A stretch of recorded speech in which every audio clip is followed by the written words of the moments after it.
एक बार जो विधायक रह ले वो जिंदगी भर च्यवनप्राश खाए सरकारी, और ताकत की दवा ले दिन में 3 टाइम है, और इनके यहां कोई पूछने वाला नहीं। दीपक बाबू, बर्फी बनी हुई थी, वो सफेद थी, आपने इस पे गौ छाप रंग लगा दिया, बोले नारंगी बर्फी बनाई हमने रात दिन मेहनत करके। अरे नहीं, बर्फी तो बनी थी यार, उसमें नारंगी रंग लगाया, गौ छाप जो बूंदी में पड़ता पहले। अब बोले हमने बनाई, दूध लेने से लेके, भैंस पालने से लेके पूरी हमारी। ऐसा नहीं है। और बहुत पहले शायद विजय बंधु की याद हो, मैंने इनसे एक बार टेलीफोन पर कहा भी था कि आंध्र वाली पेंशन शायद सरकार लागू कर सकती है केंद्र में, और कोई रास्ता नहीं दिख रहा। क्या आप वही तो लेके आ गए यार, गजब बात कर रहा हूं। बच्चे का खिलौना धो धा के रख दिया, बोले नया लाए। अभी हाल ही का मुद्दा है यूपीएस यानी यूनिफाइड पेंशन स्कीम। ये स्कीम कहा जा रहा है कि जो एनपीएस थी उसी पे ही एक नया लेवल चढ़ा के लगा दिया गया, यानी बर्फी बनी हुई थी उसी बर्फी पर अब जो सफेद बर्फी है उस पर भगवा रंग चढ़ाकर यहाँ बोल दिया कि देखिए नई बर्फी बनाई गई है। यहाँ पर आप देखिए कि किस तरीके से सरकार क्या बताने की कोशिश कर रही है, लेकिन यहाँ पर जो सेना के लोग हैं, जो सेवानिवृत्त हैं, जो सेना के लिए लड़ाई लड़ रहे हैं, और साथ ही साथ यहाँ पर जो पेंशन धारकों के लिए लड़ रहे हैं, उन्होंने किस तरह की बातें यहाँ पर कहीं।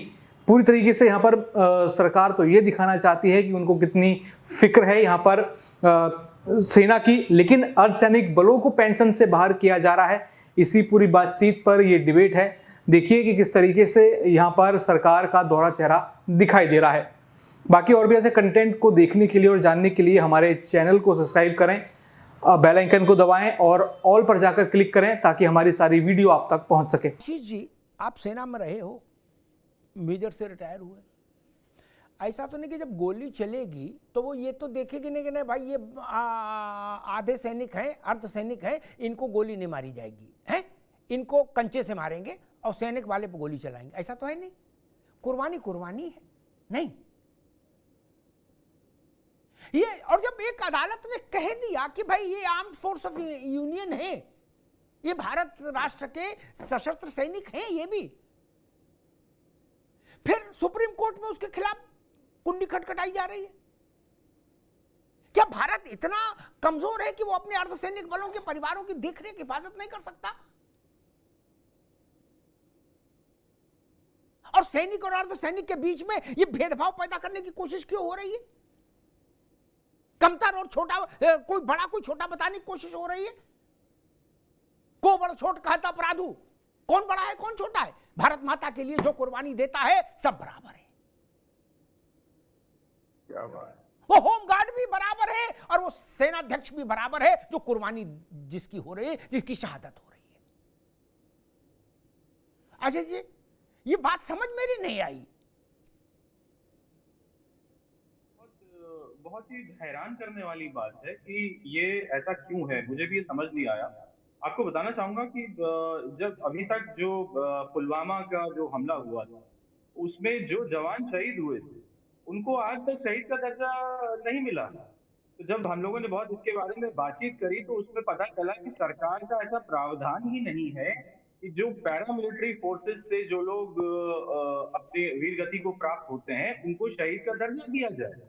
वो पेंशन तो छोड़िए, शहीद का दर्जा भी नहीं मिलता है उनको। तो ये भी एक बहुत गलत चीज है। उसके लिए हम लोगों ने आवाज उठाई थी, लेकिन सरकार ने उस पर कुछ किया नहीं। तो बहुत गलत बात है, क्योंकि जो भी देश के लिए अपनी कुर्बानी दे रहा है, यूनिफॉर्म पहन रहा है, उसको शहीद का दर्जा मिलना चाहिए और उसको पेंशन जो भी उसके पे और अलाउंसेस के हिसाब से है उसको मिलनी चाहिए। और ये दुर्भाग्यपूर्ण है कि सरकार जो है, एक कोर्ट जब फैसला दे रहा है तो आप उसे रोकने के लिए, चुनौती देने के लिए सुप्रीम कोर्ट तक जा रहे हैं। तो इससे सरकार की मंशा को पता चलता है। ये दो बातें कहूंगा आपसे। एक तो आपने कहा कि हरियाणा, कहाँ राजस्थान, छत्तीसगढ़ और हिमाचल में ओपीएस, वहां ओपीएस राज्य सरकारें दे ही नहीं सकती, क्योंकि केंद्रीय जो संगठन था उसने पैसे देने से मना कर दिया। अपना घर बेच के पेंशन देगा कोई, और घर भी बेच दे तो कितनों को दे लेगा। इसलिए वहां तो हमको मालूम है जन्नत की हकीकत। अच्छा, दूसरी बात आपने कही कि बहुत ज्यादा कमेटी बनाई, कमेटी ने बहुत ज्यादा मेहनत की, रात भर मेहनत की, सोई नहीं है, और बिल्कुल जैसे भगवान राम ने 14 वर्ष तपस्या की वैसी तपस्या की। ये बात ठीक नहीं है। मैं तो पेंशन में अप्लाई कर नहीं रहा, और ना मैं सपा का मेंबर ना भाजपा का। क्या मैं विजय बंधु के टेबा में भी नहीं। मैंने जब जगन रेड्डी की सरकार के उसको पढ़ा और इसको देखा यूपीएस को, गुरु सच्ची बात कहें मेहनत की जरूरत ही नहीं। कहाँ मेहनत की, अब ये ढूंढो जाके कमेटी वालों को पकड़ो कि तुमने मेहनत की कहाँ। ये 95% उसी का क्लोन है मित्र। तो मेहनत किस में कर रहे थे? बर्फी बनी हुई थी, वो सफेद थी, आपने इस पे गौछाप रंग लगा दिया, बोले नारंगी बर्फी बनाई हमने रात दिन मेहनत करके। अरे नहीं, बर्फी तो बनी थी यार, उसमें नारंगी रंग लगाया गौछाप जो बूंदी में पड़ता पहले। अब बोले हमने बनाई, दूध लेने से लेके भैंस पालने से लेके पूरी हमारी। ऐसा नहीं है। और बहुत पहले शायद विजय बंधु को याद हो, मैंने इनसे एक बार टेलीफोन पर कहा भी था कि आंध्र वाली पेंशन शायद सरकार लागू कर सकती है केंद्र में, और कोई रास्ता नहीं दिख रहा। क्या आप वही तो लेके आ गए यार, गजब बात कर रहा हूं।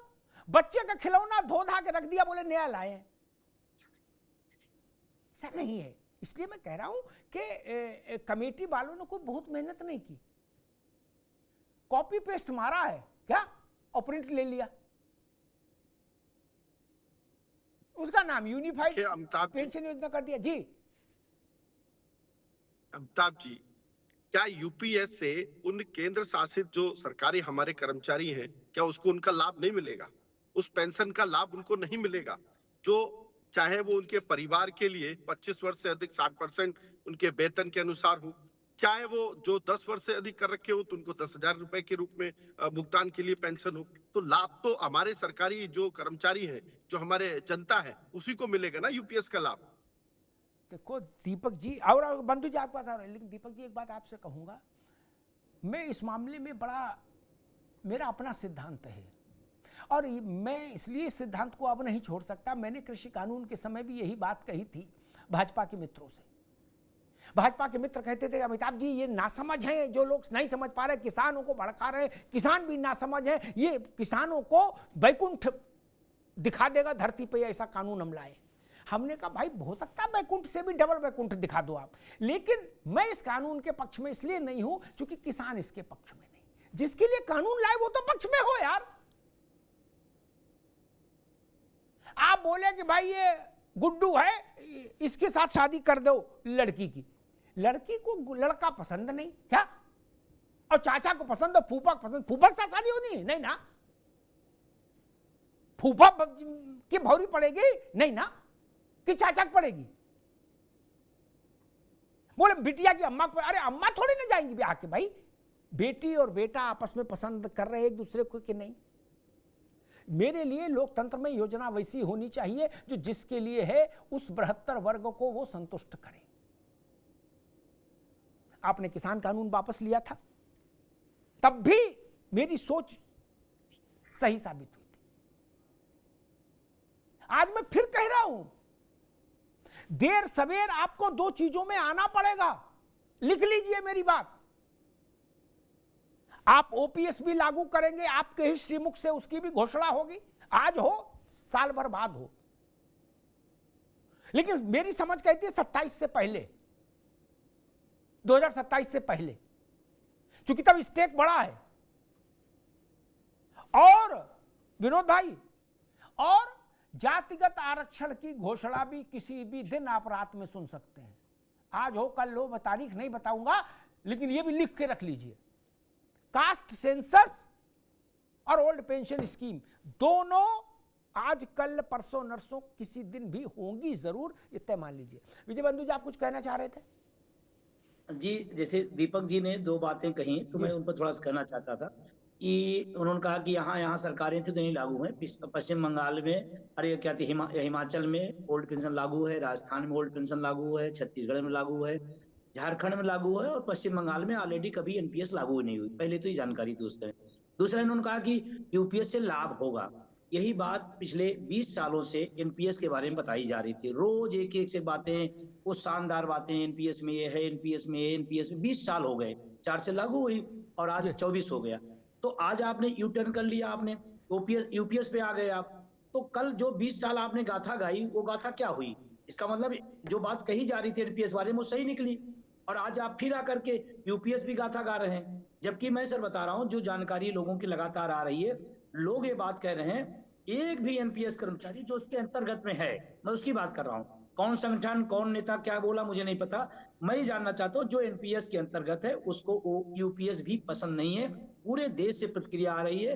हाँ, एक बात इसमें जरूर थोड़ा पॉजिटिव हम लोगों के बीच में आया कि चलो प्रधानमंत्री जी संज्ञान में लिए, सरकार कम से कम इस पर गंभीर हुई।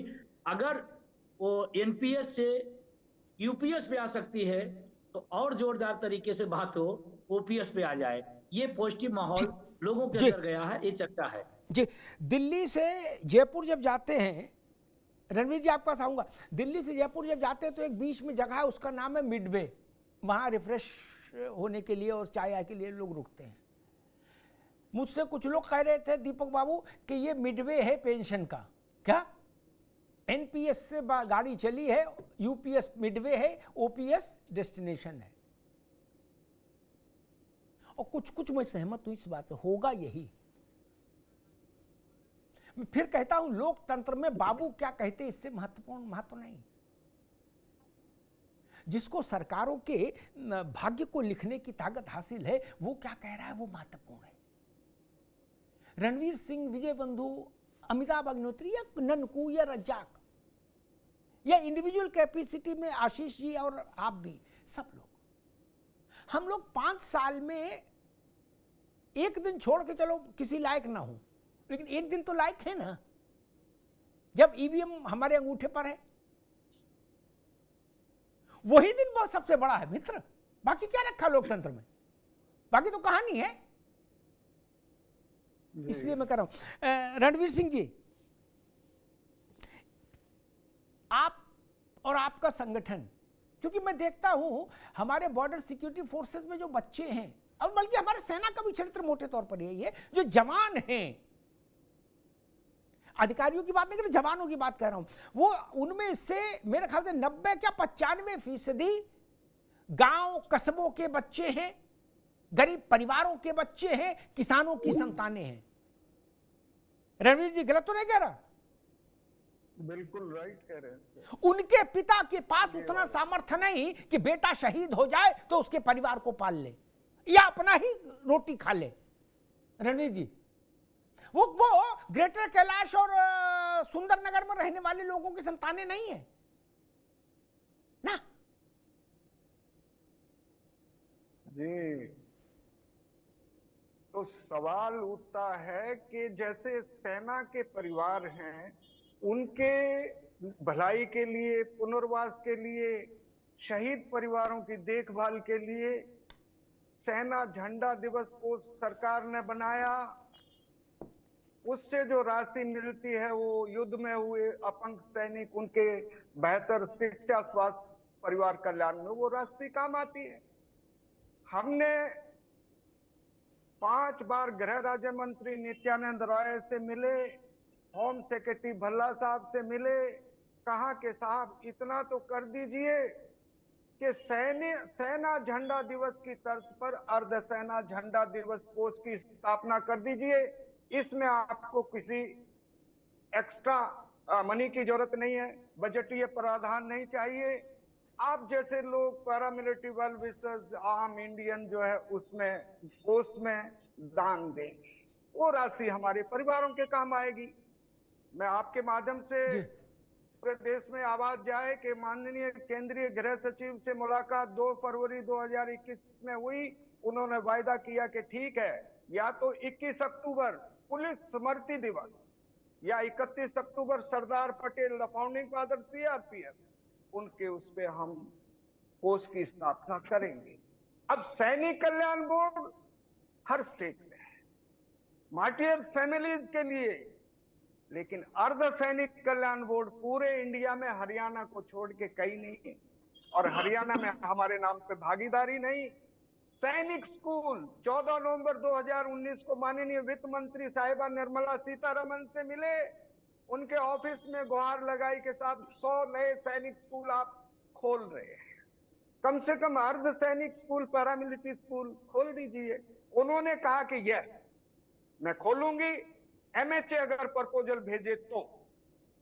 साहब जी हम लोग आधे अधूरे ठगे से कितने जवान आए दिन शहीद होते हैं। सरकारें बताएं कि कितने लोग, कितने डीजी, कितने फोर्स ऑफिसर उनके घर में उनके पता लगाने के लिए गए कि आप किस हालत में हैं। कोई नहीं। कोई नहीं सर, आधे अधूरे ठगे से, सुविधाओं से मारे। ठीक है रेणु जी, बहुत बहुत कारुणिक कहानी है हमारे अर्धसैनिक बलों की। दीपक सोनकर जी, एक सेकंड और अगर जी एक जी point जी जी और है अगर, जी रणवीर जी जी कहिए।